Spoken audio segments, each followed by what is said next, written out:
മനുഷ്യന്റെ ജീവിതം താൽക്കാലികമാണ്. ഇന്ന് കിളിർത്തു വരുന്ന നാളെ വാടിപ്പോകുന്ന പുല്ലിന് തുല്യമാണ് മനുഷ്യന്റെ ജീവിതം. എത്രയോ അപകടങ്ങൾ പെട്ടെന്ന് മനുഷ്യൻ ഈ ലോകത്തുനിന്ന് മാറിപ്പോകുകയാണ്. സ്നേഹിതരെ, മനുഷ്യന്റെ ജീവിതത്തിൽ അവൻ എവിടെ നിന്ന് വന്നു എവിടേക്ക് പോകുന്നു എന്ന് ചിന്തിക്കാറില്ല. ഇന്ന് കാണുന്ന താൽക്കാലിക സുഖങ്ങൾ, സന്തോഷത്തിനകത്ത്, മദ്യലഹരിക്കകത്ത് മനുഷ്യന്റെ ജീവിതം നശിപ്പിച്ചുകൊണ്ടിരിക്കുമ്പോൾ മനുഷ്യനൊരു നിത്യ ആത്മാവുണ്ട്, അവന് ഒരു നിത്യ സ്വർഗമുണ്ട് എന്നുള്ളതിനെ യാഥാർത്ഥ്യം തിരിച്ചറിയുവാൻ മനുഷ്യൻ ശ്രമിക്കുന്നില്ല.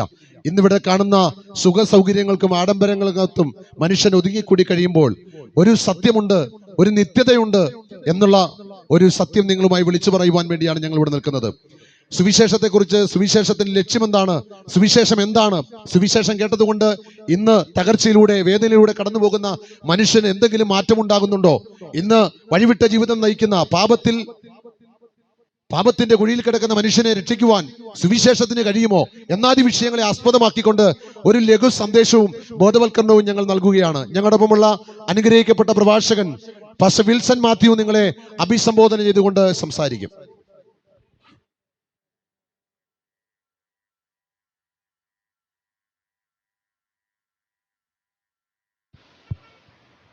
ഹലോ.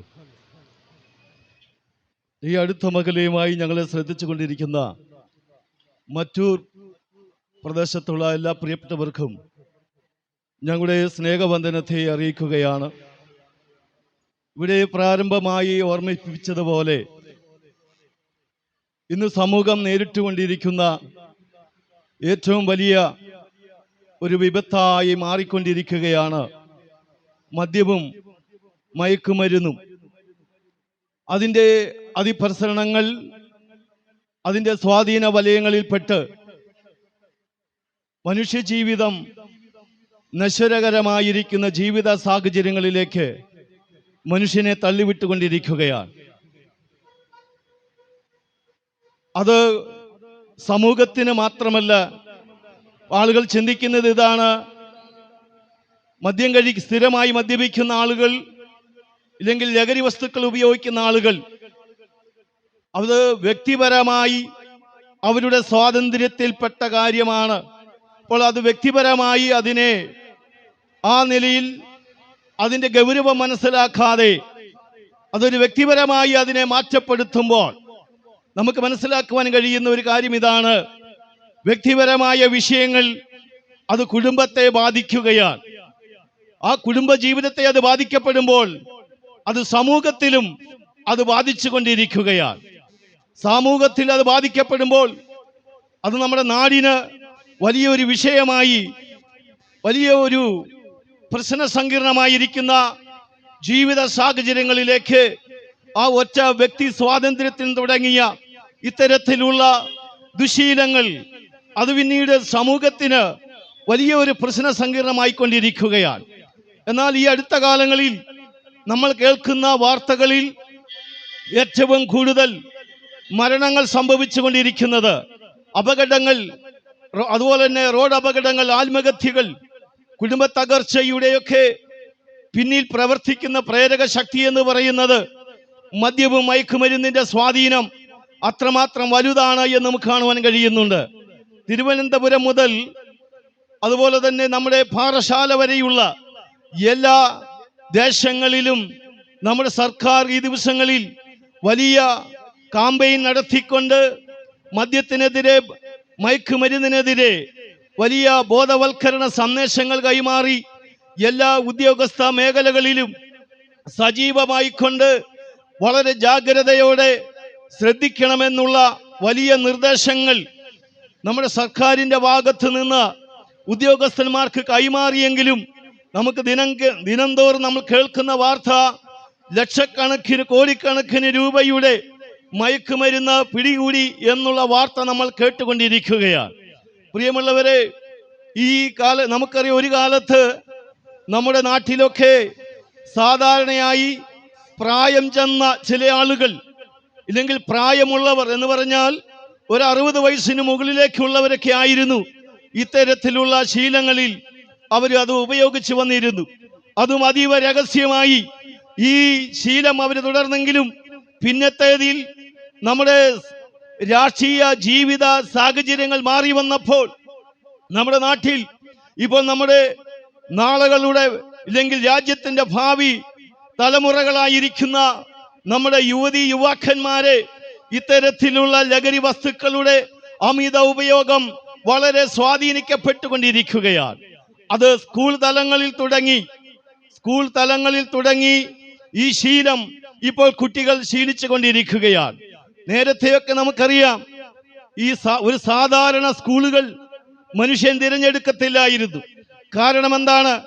ഒന്ന്, അവരവരുടെ നിലനിൽപ്പിനും ഭാവി സംബന്ധമായ വിഷയങ്ങളിലൊക്കെ സാധാരണ സ്കൂളുകൾ അവിടെ അത് മോശകരമായി എന്ന് ചിന്തിച്ച് അവിടെ പഠിക്കുന്ന വിദ്യാർത്ഥികൾക്ക് അത് അവർക്ക് ഭാവിയിൽ അതൊരു നല്ല ഒരു മോട്ടിവേഷൻ ആകുകയില്ല എന്നുള്ള ചിന്തയോടെയൊക്കെ ആയിരുന്നു കുറച്ച് നാളുകൾക്ക് മുൻപ് സാധാരണ സ്കൂളുകളിലൊന്നും, പ്രത്യേകിച്ച് ഗവൺമെന്റ് സ്കൂളുകളിലൊന്നും ആരും കുട്ടികളെ ചേർക്കില്ലായിരുന്നു. എന്നാൽ ലക്ഷക്കണക്കിന് രൂപ മുടക്കി വലിയ വലിയ സ്കൂളുകളിൽ നമ്മുടെ കുട്ടികളെ ചേർക്കുകയാണ്. അവിടെ നമ്മുടെ കുട്ടികൾ സുരക്ഷിതമാണ്, സ്വഭാവ ധ്രുവീകരണമുണ്ട്, അച്ചടക്കമുണ്ട്, വൃത്തിയുണ്ട്, നല്ല പഠനമുണ്ട്, നല്ല കായിക അഭ്യാസം ലഭിക്കും എന്നിത്യാദി ചിന്തകളായിരുന്നു നമ്മുടെ മാതാപിതാക്കൾക്കുണ്ടായിരുന്നത്. എന്നാൽ ഇത്തരത്തിലുള്ള സ്കൂളുകളിൽ നടക്കുന്ന മദ്യപാനശീലം, പുകവലിശീലം, മയക്കുമരുന്നിന്റെ ലഹരിയുടെ അമിത ഉപയോഗം ഇത്തരത്തിലുള്ള സ്കൂളുകളിൽ ഇപ്പോൾ ധാരാളം നടക്കുകയാണ്. അതിനെ കണ്ടെത്തുവാനോ അതിനെ പരിഹരിക്കുവാനോ അതിന് തടയിടുവാനോ കഴിയാതെ സ്കൂൾ അധികാരികൾ പോലും ക്ഷീണിച്ചു കൊണ്ടിരിക്കുന്ന ഒരവസ്ഥ നമ്മൾ കാണുകയുണ്ടായി. ഈ അടുത്ത കാലങ്ങളിൽ ഒരു കുട്ടിയല്ല, ഏകദേശം 10-12 കുട്ടികൾ, അവർക്ക് 6-7 വയസ്സിന് മുകളിലുള്ള എന്ന് പറഞ്ഞാൽ 10 വയസ്സിന് താഴെയുള്ള 10-12 കുട്ടികൾ ഈ സ്കൂളിന്റെ ടോയ്ലറ്റിന്റെ സൈഡിൽ പോയി നിന്ന് ഇത്തരത്തിലുള്ള ലഹരി ഉപയോഗിച്ചു കൊണ്ടിരിക്കുകയാണ്. മാറി മാറി ഇവർ ഈ ലഹരി ഉപയോഗിച്ചത് ഈ ദിവസങ്ങളിൽ മീഡിയകളിലൂടെയൊക്കെ വന്നതാണ്. നോക്കണമേ, ഇപ്പൊ നമ്മുടെ കുഞ്ഞുങ്ങൾ എവിടെയാണേലും സുരക്ഷിതമല്ല എന്നുള്ള ഒരു സന്ദേശമാണ് ഇവിടെ കൈമാറുന്നത്. അതുപോലെ തന്നെ ഈ അടുത്ത കാലങ്ങളിൽ കഴിഞ്ഞ 2 മാസങ്ങൾക്ക് മുൻപ് നമുക്കറിയാം, വടക്കൻ പറവൂരിൽ നിന്ന് ഏകദേശം 11 വയസ്സുള്ള കുഞ്ഞ് കിലോമീറ്റർ സൈക്കിൾ ചവിട്ടി നമ്മുടെ അത്താണി നെടുമ്പാശ്ശേരി ഭാഗത്ത് വന്ന് നിന്ന് ലഹരി വാങ്ങുന്നതിന് വേണ്ടി രാത്രി 2 മണിക്ക് ശേഷം അവന്റെ ഭവനത്തിൽ നിന്ന് സൈക്കിൾ ചവിട്ടി വന്ന് ലഹരി കൈവശമാക്കുന്നതിന് വേണ്ടിയുള്ള ക്രമീകരണങ്ങൾ ചെയ്തു. രാത്രിയിൽ ഉണർന്നവരുടെ മാതാപിതാക്കൾ കുഞ്ഞിനെ അന്വേഷിച്ചപ്പോൾ കുഞ്ഞിനെ കണ്ടെത്തിയില്ല. നാട്ടുകാരും വീട്ടുകാരുമെല്ലാം അന്വേഷിച്ച് അവസാനം ഈ കുഞ്ഞിനെ വെളുപ്പാൻ കാലത്ത് നേരം പുലർന്നപ്പോൾ നമ്മുടെ നെടുമ്പാശ്ശേരി എയർപോർട്ടിന്റെ ഭാഗത്തു നിന്ന് ഈ കുട്ടിയെ കണ്ടെത്തുവാനായിട്ടിടയായി. ആ കുട്ടി പറഞ്ഞ കാര്യം ഇതാണ്: ലഹരിക്ക് വേണ്ടി അവൻ അവിടുന്ന് കിലോമീറ്ററുകൾ യാത്ര ചെയ്തു വന്നു. നോക്കണമേ, ഒരു 11 വയസ്സുകാരൻ, നമുക്കറിയാം നേരത്തെയൊക്കെ സന്ധ്യയായി കഴിഞ്ഞാൽ നേരം ഇരുട്ടായി കഴിയുമ്പോൾ പുറത്തിറങ്ങാൻ ഭയമുള്ള കുട്ടികൾ, പിരക്കകത്തിരിക്കേണ്ട കുട്ടികൾ, നോക്കണമേ 11 വയസ്സ് പ്രായമുള്ള ഈ കുഞ്ഞ് ലഹരിക്ക് വേണ്ടി, ലഹരിയുടെ മാസ്മീകമായ ലഹരി അവന്റെ തലയ്ക്ക് പിടിച്ചിട്ട് അവനത് ഭയമില്ലാത്തവനായി കിലോമീറ്ററുകൾ യാത്ര ചെയ്തു വന്ന് ലഹരിയുടെ ഉറവിടം തേടിയെത്തിയ സംഭവം ഈ അടുത്ത കാലങ്ങളിൽ നമ്മൾ കേട്ടതാണ്. ഇതൊരൊറ്റപ്പെട്ട സംഭവമല്ല. ഇങ്ങനെ എത്രയോ ധാരാളം വാർത്തകൾ നമ്മുടെ സമൂഹത്തിലുണ്ട്. ആ കുട്ടിയെ പരിശോധിച്ച ഡോക്ടറോട് ആ കുട്ടി പറഞ്ഞത് ഇങ്ങനെയാണ്: എന്റെ അപ്പൻ രഹസ്യമായി റൂമിലിരുന്ന് എന്തോ സാധനം വായിൽ തിരികെ വെക്കുന്നത് അവൻ കാണുവാനായിട്ടിടയായി. അങ്ങനെ ചില ദിവസങ്ങൾ, മാസങ്ങൾ പിന്നിട്ടു. അവനൊരു ദിവസം ഇതിന്റെ രഹസ്യം ഉറവിടം എന്താണെന്ന് തിരിച്ചറിയേണ്ടതിന് വേണ്ടി അപ്പൻ രഹസ്യമായി വെച്ചിരിക്കുന്ന ഈ ലഹരി വസ്തു എടുത്ത് അവനും ഉപയോഗിക്കാൻ തുടങ്ങി. പിന്നീട് ചില മാസങ്ങൾ കഴിഞ്ഞപ്പോൾ അവന് ലഹരി ഉപയോഗിക്കാൻ കഴിയാത്ത സ്ഥിതിയിലേക്ക്, ലഹരിയില്ലെങ്കിൽ ജീവിക്കാൻ കഴിയാത്ത ഒരു സാഹചര്യത്തിലേക്ക് ഈ 11 വയസ്സുകാരൻ മാറ്റപ്പെടുകയാണ്. നോക്കണമേ, ഇതുപോലെ എത്രയോ സംഭവങ്ങൾ നമ്മുടെ പരിസരങ്ങളിൽ, നമ്മുടെ കുടുംബങ്ങളിലുണ്ട്. ഇതിന്റെ എല്ലാം കാരണം എവിടെ നിന്നാണ്? ഇതിന്റെ അടിസ്ഥാനം എന്താണ്? പ്രിയമുള്ളവരെ, ഇത്തരത്തിലുള്ള ദുശീലങ്ങൾ ഭാവി തലമുറയിൽ മനുഷ്യ ജീവിതത്തെ ആകമാനം നശ്വരമാക്കിക്കൊണ്ട് നിരാശാജനകമായ ജീവിതാവസ്ഥയിലേക്ക് മനുഷ്യനെ തള്ളിക്കളഞ്ഞുകൊണ്ടിരിക്കുകയാണ്. മനഃപൂർവം മനുഷ്യൻ ഇത്തരത്തിലുള്ള ജീവിത സാഹചര്യങ്ങൾ തേടുന്നത് കൊണ്ട് മനുഷ്യൻ സ്വയമേ ഇല്ലാതാക്കിക്കൊണ്ടിരിക്കുന്ന, മനുഷ്യനെ സ്വതമേ ഇല്ലാതാക്കിക്കൊണ്ടിരിക്കുന്ന ഒരു ജീവിത സാഹചര്യങ്ങളിലൂടെയാണ് മനുഷ്യൻ കടന്നു പോകുന്നത്. നമ്മുടെ യുവതലയെ ശ്രദ്ധിക്കുമ്പോൾ നമുക്കൊരു മറ്റൊരു കാര്യം മനസ്സിലാക്കുന്നത് ഇതാണ്: അവർക്ക് മറ്റുള്ളവരുമായി സംസാരിക്കുവാൻ താല്പര്യമില്ല, ഇടപെടുവാൻ താല്പര്യമില്ല. കാരണം എന്താണ്? അവർ ഒരു പ്രത്യേക ജീവിത ലോകത്തിൽ അവർ നിൽക്കുകയാണ്. അവർ സ്വപ്നം കാണുന്ന, അവരുടെ സ്വപ്നം സാക്ഷാത്കരിക്കപ്പെടുന്ന ഒരു ജീവിത സാഹചര്യം അവർ തേടുകയാണ്. ഒന്ന് പറഞ്ഞ് രണ്ടാമത്തേതിന് ഒന്നെങ്കിൽ വെട്ടുകത്തി ഉപയോഗിച്ച് കൊലപ്പെടുത്തുക, ഇല്ലെങ്കിൽ പെട്രോൾ കൊണ്ടുവന്ന് മുഖത്തൊഴിച്ച് കൊല്ലുക. ഇതുപോലെയുള്ള ഭീകര ജീവിത അന്തരീക്ഷം സൃഷ്ടിക്കുന്ന ഒരു തലമുറയാണ് നമുക്ക് കാണുവാൻ കഴിയുന്നത്. ഇതിന്റെ എല്ലാം പിന്നിൽ പ്രേരകമായിരിക്കുന്ന ഘടകം മദ്യവും മയക്കുമരുന്നുമാണ് എന്ന് നമുക്ക് വളരെ വസ്തുതാപരമായി നമുക്ക് മനസ്സിലാക്കുവാനായിട്ട് കഴിയുന്നുണ്ട്. എന്നാൽ പ്രിയമുള്ളവരെ, ഇത്തരത്തിലുള്ള ശീലങ്ങളിൽ നിന്ന് മനുഷ്യ ജീവിതത്തെ ഉദ്ധരിക്കുന്നതിന് വേണ്ടി, വിടുവിക്കുന്നതിന് വേണ്ടി നമ്മുടെ സർക്കാർ തലങ്ങളിൽ പ്രബുദ്ധമായിരിക്കുന്ന നമ്മുടെ ആളുകളൊക്കെ നടത്തി വരുന്ന ഡി അഡിക്ഷൻ സെന്ററുകൾ, അതൊക്കെ ഇവിടെ നമ്മുടെ കേരളത്തിൽ അത് വർദ്ധിച്ചു കൊണ്ടിരിക്കുകയാണ്.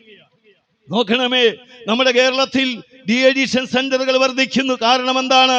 ഇന്ന് 50-100 പേരെ ഒരു ഡി അഡിക്ഷൻ സെന്ററിൽ ഉൾക്കൊള്ളിക്കുന്ന നിലകളിൽ അവരതിൻ്റെ പിന്നിൽ പ്രവർത്തിക്കുന്ന ബിസിനസ്സുകാർ അതിൻ്റെ ബിസിനസ്സുമായി അവർ മുന്നോട്ട് പോകുമ്പോൾ അവർ പോലും ഭയന്നു പോകുന്ന ഒരു കാര്യമുണ്ട്.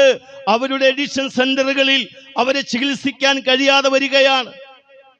അവർ ഞെട്ടുകയാണ്. ഈ അടുത്ത ദിവസങ്ങളിൽ ഒരു ഡോക്ടറുടെ പ്രസ്താവന ഇതാണ്. റിപ്പോർട്ടർ ചാനലിൽ ടിവിയിൽ വന്ന വാർത്തയാണ്. ഒരു 11 വയസ്സുകാരൻ ആ ഡോക്ടർ പരിശോധിച്ചു. ആ ഡോക്ടർ പറയുകയാണ്, 20-നും 10-നും ഇടയിലുള്ള ആളുകൾ, ആണെന്നോ പെണ്ണെന്നോ വ്യത്യാസമില്ലാതെ 20-നും 10 വയസ്സിനും ഇടയിലുള്ള യുവാക്കന്മാർ, യുവതികൾ, ഇതുപോലെ ബാലന്മാർ, അവർ മദ്യത്തിനും മയക്കുമരുന്നിനും ഇത്തരത്തിലുള്ള ശീലങ്ങൾ പെട്ടതുകൊണ്ട് അവരെ കിടത്തി ചികിത്സിക്കാൻ കഴിയാത്ത നിലകളിൽ വളരെ അവർ വിഷമിക്കുന്നതായി ആ ഡോക്ടർ പറയുകയാണ്. ഇങ്ങനെ നമ്മൾ മുന്നോട്ട് പോയാൽ നമ്മുടെ കേരളത്തിന്റെ സ്ഥിതി വളരെ ആപത്കരമായിരിക്കുന്ന സാഹചര്യമാണ് എന്ന് ആ ഡോക്ടർ പ്രസ്താവിക്കുവാനായിട്ടിടയായി തീർന്നു. നമ്മുടെ ജനം ഉണർന്ന് പ്രവർത്തിക്കണമെന്ന്, നമ്മുടെ കേരളം ഉണർന്ന് പ്രവർത്തിക്കണമെന്ന് ആ ഡോക്ടർ ഇങ്ങനെ ചികിത്സിക്കുന്ന, കുട്ടികളെ ചികിത്സിക്കുന്ന മാതാപിതാക്കളോട് അവർ ആഹ്വാനം ചെയ്യുകയാണ്. എന്നാൽ ഇതിനൊരു പിന്നിൽ ധാരാളം ഇതുപോലെയുള്ള ബോധവൽക്കരണങ്ങൾ, അതുപോലെ തന്നെ സെമിനാറുകൾ, ഇതുപോലെയുള്ള എല്ലാ കാര്യങ്ങളും നമ്മുടെ സമൂഹത്തിൽ നടക്കുന്നുണ്ട്. എങ്കിലും പൂർണ്ണമായും ഇത്തരത്തിലുള്ള ജീവിത സാഹചര്യത്തിൽ നിന്ന് മറ്റൊരു ദിശയിലേക്ക് അവരെ കൂട്ടിക്കൊണ്ടുപോകുവാൻ നമുക്ക് കഴിയാതെ പോകുന്നു. അതിൻ്റെ കാരണം എന്താണ്? അവിടെയാണ് ഞങ്ങൾ പറയുന്ന വിശുദ്ധ ബൈബിൾ മനുഷ്യനെ കുറിച്ച് പറയുന്ന കാര്യങ്ങൾ വളരെ ശ്രദ്ധയുള്ള കാര്യമാണ്. വളരെ ശ്രദ്ധയോടെ ഈ കാര്യങ്ങൾ നമ്മൾ മനസ്സിലാക്കുമ്പോൾ മനുഷ്യൻ എവിടെ നിന്നാണ് വന്നത്, മനുഷ്യന്റെ ജീവിത സാഹചര്യം എന്താണ്, മനുഷ്യന്റെ അവസ്ഥ എന്താണ്, ഈ ലോകവും ലോകത്തിലുള്ള ജീവജര ജന്തുക്കളും ജീവജാലങ്ങളും എങ്ങനെ ഉൾക്കൊള്ളുന്നു, അതിൻ്റെ ഏത് അടിസ്ഥാനത്തിലാണ് അത് നിലനിൽക്കുന്നത്, അതിൻ്റെ അവസാനം എന്താണ്, അതിനെ ഏത് നിലകളിൽ നമ്മൾ അതിനെ ശ്രദ്ധിക്കേണ്ടത് ആവശ്യമാണ് എന്നുള്ളതൊക്കെ വലിയ പഠനം തന്നെ വിശുദ്ധ ബൈബിളിലൂടെ മനുഷ്യന് കൈമാറുകയാണ്. എന്നാൽ മനുഷ്യന്റെ പരാജയത്തിന് കാരണം, മനുഷ്യന്റെ ഇത്തരണത്തിലുള്ള ദുശീലങ്ങൾക്ക് കാരണം മനുഷ്യ ജീവിതം മനുഷ്യൻ തന്നെയാണ് എന്നാണ് വിശുദ്ധ ബൈബിൾ ഘോഷിക്കുന്നത്. അതുകൊണ്ട് ബൈബിൾ ഇങ്ങനെയാ പറയുന്നത്: സർവ സൃഷ്ടിജാലങ്ങളെയും സൃഷ്ടിക്കുമ്പോൾ സൃഷ്ടിയുടെ മണിമകുടമായിരിക്കുന്ന മനുഷ്യനെ ദൈവം വിലയേറിയവനും മാന്യനുമായിട്ടാണ് സൃഷ്ടിച്ചത്. വിലയേറിയതും മാന്യവുമായിട്ടാണ് ദൈവം മനുഷ്യനെ സൃഷ്ടിച്ചത്. മനുഷ്യൻ പറയുന്നത് വില ഇല്ല എന്നാണ്. മനുഷ്യ ജീവിതത്തിന് മാത്രം വില ഇല്ല എന്നാണ് മനുഷ്യൻ പറയുന്നത്. എന്നാൽ വിശുദ്ധ ബൈബിൾ മനുഷ്യന്റെ ഉൽപ്പത്തി വിവരിക്കുന്ന, ഈ ലോകത്തിന്റെ സർവ്വ സൃഷ്ടികളുടെയും ഉൽപ്പത്തിയെ വിവരിച്ച് പറയുന്ന വിശുദ്ധ ബൈബിൾ പറയുന്നു, മനുഷ്യൻ വിലയേറിയവനും മാന്യനുമായിട്ട് ദൈവ മനുഷ്യനെ സൃഷ്ടിച്ചു എന്ന് ബൈബിൾ ശക്തമായി വിളിച്ചു പറയുകയാണ്. അതേ പ്രിയമുള്ളവരെ, മനുഷ്യൻ വിലയുള്ളവനാണ്. കാരണം എന്താണ്? അവൻ വിലയുള്ളതാക്കി തീർക്കുന്നത് എന്താണ്? മനുഷ്യന്റെ ചിന്ത, മനുഷ്യന്റെ സംസാരം, മനുഷ്യന്റെ ഇടപെടലുകൾ ഇതെല്ലാം വ്യത്യസ്തമാണ്. മറ്റു ജീവജാലങ്ങളെക്കാൾ വ്യത്യസ്തമായി മനുഷ്യന്റെ ജീവിതം വ്യത്യസ്തമായതുകൊണ്ട് മനുഷ്യൻ വിലയേറിയതെന്ന് പറയുവാൻ കാരണം, ദൈവം മനുഷ്യനെ സൃഷ്ടിച്ചിട്ട് മനുഷ്യന്റെ മൂക്കിൽ ദൈവം ജീവശ്വാസമൂതിയപ്പോൾ അവൻ ദൈവീ പാപമുള്ളവനായി മാറി. ദൈവദത്തമായിരിക്കുന്ന ഒരു പാപത്തിലേക്ക്, രൂപത്തിലേക്ക് മനുഷ്യൻ മാറ്റപ്പെട്ടത് കൊണ്ട് അവന് ദൈവികമായിരിക്കുന്ന ചൈതന്യമുണ്ട്, ദൈവിക ഹൃദയം അവനുണ്ട്, ദൈവിക ചിന്ത അവനുണ്ട്, ദൈവിക സ്വഭാവം അവനുണ്ട്. ആ ദൈവിക സ്വഭാവത്തെ ശത്രുവായിരിക്കുന്ന പിശാച് എന്ന് പറയുന്ന ആ ദുഷ്ടശക്തി മനുഷ്യനെ സ്വാധീനിച്ച് ഈ ദൈവിക ഭാവത്തിൽ നിന്നും മനുഷ്യനെ വ്യതിചലിപ്പിച്ചതാണ് മനുഷ്യന് വന്ന പരാജയമെന്നാണ് വിശുദ്ധ ബൈബിൾ പറയുന്നത്. അതുകൊണ്ട് മനുഷ്യ ജീവിതത്തെ ദുരിതപ്പെടുത്തുവാൻ അവൻ സ്വപ്നം കാണുന്ന, അവൻ സാക്ഷാത്കരിക്കപ്പെടുന്ന ജീവിതാനുഭവങ്ങളിലേക്ക് അവനെ ഉയർത്തിക്കൊണ്ടുവരുവാൻ ദൈവം ആഗ്രഹിക്കുന്നു. അങ്ങനെ സകല മനുഷ്യരിലും പാപത്തിന്റെ കണിക പരന്ന് സകല മനുഷ്യരിലും പാപത്തിന്റെ സ്വഭാവം പരക്കപ്പെട്ടിരുന്നത് കൊണ്ട് മനുഷ്യന്റെ ചിന്തയ്ക്ക് വൈകൃതങ്ങളായിരിക്കുന്ന, വികൃതമായിരിക്കുന്ന സ്വഭാവ വിശേഷങ്ങളിലേക്ക് മനുഷ്യന്റെ ജീവിതം, മനുഷിക സ്വഭാവം അവൻ മാറ്റപ്പെട്ടത് കൊണ്ട് മനുഷ്യൻ തകർച്ചയിലേക്ക് പോകുവാനായിട്ടിടയായി. അങ്ങനെ തകർച്ചയിൽ കിടക്കുന്ന മനുഷ്യനെ ജീവരക്ഷയായിരിക്കുന്ന, ജീവ ആത്മാവായിരിക്കുന്ന നിത്യതയിലേക്ക് കൂട്ടിക്കൊണ്ടുവരുന്നതിന് വേണ്ടി, ഇല്ലെങ്കിൽ അവന് നഷ്ടപ്പെട്ടു പോയിരുന്ന ആ ദൈവിക പാപത്തിലേക്ക് മനുഷ്യനെ മടക്കിക്കൊണ്ടുവരുവാൻ ദൈവം ഒരു രക്ഷാ പദ്ധതി ഒരുക്കി. ആ രക്ഷാ പദ്ധതിയുടെ രക്ഷാനായകനാണ് കർത്താവായ യേശു ക്രിസ്തു.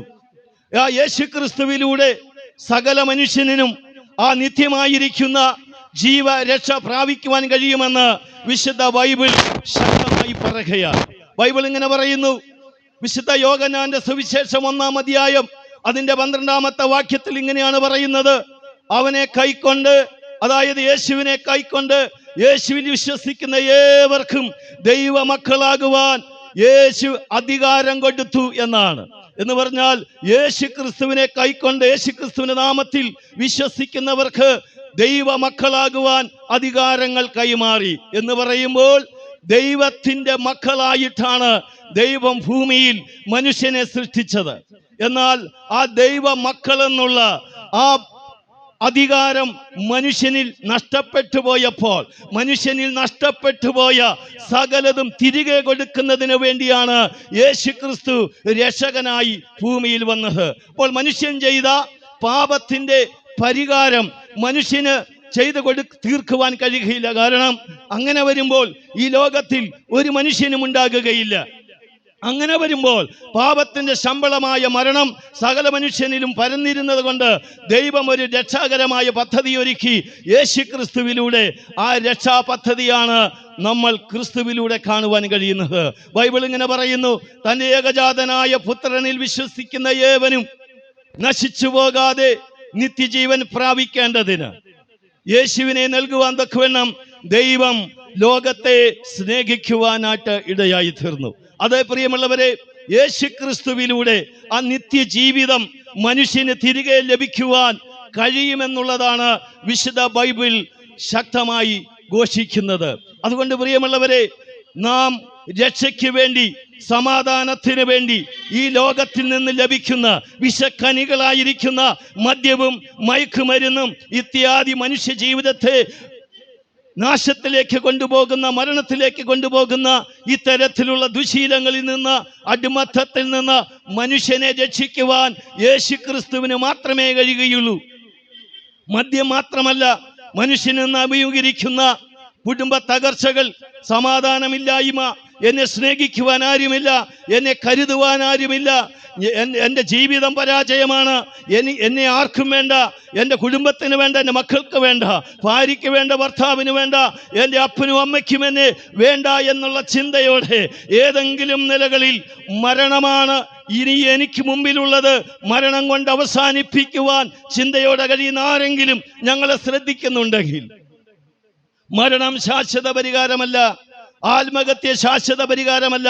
ശാശ്വത പരിഹാരം യേശു ക്രിസ്തുവിലൂടെ നിന്റെ ജീവിതം തിരികെ പിടിക്കുക എന്നുള്ളതാണ്. ആ യേശു ക്രിസ്തുവിലൂടെ ധന്യമായിരിക്കുന്ന ആ ജീവിതത്തെ തിരികെ പിടിക്കുവാൻ നിങ്ങൾക്ക് താല്പര്യമുണ്ടോ? താല്പര്യമുണ്ടെങ്കിൽ, കർത്താവായ യേശുവേ, ഞാനൊരു പാപിയാണ്, എൻ്റെ പാപത്തിന് വേണ്ടി ഇന്നേക്ക് 2025 വർഷങ്ങൾക്ക് മുൻപ് കർത്താവായ യേശു ക്രിസ്തു എൻ്റെ പാപത്തിന് വേണ്ടിയാണ് കാൽവരി ക്രൂശിൽ മരിച്ചതെന്ന് നിങ്ങൾ ഹൃദയം കൊണ്ട് വിശ്വസിക്കുകയും വായു കൊണ്ട് രക്ഷയ്ക്കായി ഏറ്റുപറയുകയും ചെയ്യുമ്പോൾ നിങ്ങൾ നീതീകരിക്കപ്പെടുകയാണ്. നിങ്ങളുടെ നിരാശകൾ മാറുകയാണ്, വേദനകൾ മാറുകയാണ്. നിങ്ങൾക്ക് നഷ്ടമായിക്കൊണ്ടിരിക്കുന്ന ആ നിത്യജീവന്റെ അവസ്ഥയിലേക്ക് നിങ്ങൾ മാറ്റപ്പെടുവാനായിട്ടിടയായി തീരും. അതുകൊണ്ട് പ്രിയമുള്ളവരെ, മരണം ഒരു അവസാനമല്ല, മരണം കൊണ്ട് അവസാനിക്കുന്നതല്ല മനുഷ്യൻ.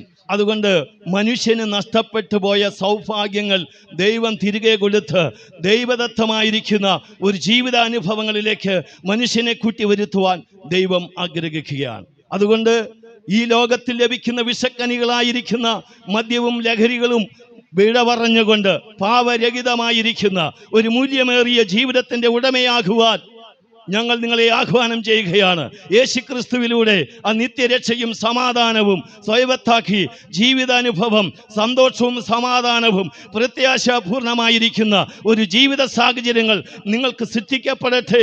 ആ ജീവിതാനുഭവം നിങ്ങൾക്ക് നേർന്നുകൊണ്ട് ഞാൻ എൻ്റെ വാക്കുകളെ നിർത്തുകയാണ്. നിങ്ങൾക്ക് ഇതിൽ നിന്ന് ഞങ്ങൾ പറയപ്പെട്ട വിഷയങ്ങളെ കൂടുതലായി ആധികാരികമായി അറിയണമെന്ന് താല്പര്യമുണ്ടെങ്കിൽ ഞങ്ങൾ ഇവിടെ വിതരണം ചെയ്യപ്പെട്ടിട്ടുള്ള നോട്ടീസിൽ അതിൻ്റെ അഡ്രസ് ഉണ്ട്. ഇവിടെ അടുത്തുള്ള ന്യൂ ഇന്ത്യ ദൈവസഭ എന്ന് പറയുന്ന ഒരു പ്രയർ ഇവിടെ നടക്കപ്പെടുന്നുണ്ട്, ഒരു ആരാധനാലയം ഇവിടെ നടത്തപ്പെടുന്നുണ്ട്. അവിടെ ഒരു പാസ്റ്ററുണ്ട്. അദ്ദേഹം നിങ്ങൾക്ക് വേണ്ടി, നിങ്ങൾക്ക് ആത്മീയ ഗൈഡൻസ് തരുവാൻ അദ്ദേഹം ഒരുക്കമുള്ളവരാണ്. ഇത് കൂടുതലായി കാര്യങ്ങൾ ഗ്രഹിക്കേണ്ടതിന് വേണ്ടി, അറിയേണ്ടതിന് വേണ്ടി ഈ സഭയുമായി ബന്ധപ്പെടുക, ഞങ്ങളുടെ അഡ്രസ്സുമായി ബന്ധപ്പെടുക. ദൈവം നിങ്ങളെ അനുഗ്രഹിക്കുമാറാകട്ടെ.